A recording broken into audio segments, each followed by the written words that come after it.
صحیح بخاری حدیث نمبر 185۔ ایک آدمی نے عبداللہ بن زید رضی اللہ تعالی عنہ جو عمرو بن یحییٰ کے دادا ہیں سے پوچھا کہ کیا آپ مجھے دکھا سکتے ہیں کہ رسول اللہ صلی اللہ علیہ وسلم نے کس طرح وضو کیا ہے؟ عبداللہ بن زید رضی اللہ تعالی عنہ نے کہا کہ ہاں۔ پھر انہوں نے پانی کا برتن منگوایا، پہلے پانی اپنے ہاتھوں پر ڈالا اور 2 مرتبہ ہاتھ دھوئے،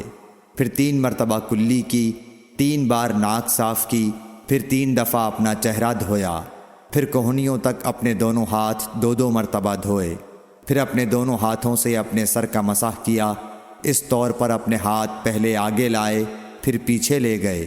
مسح سر کے ابتدائی حصے سے شروع کیا، پھر دونوں ہاتھ گدی تک لے جا کر وہیں واپس لائے جہاں سے مسح شروع کیا تھا، پھر اپنے پیر دھوئے۔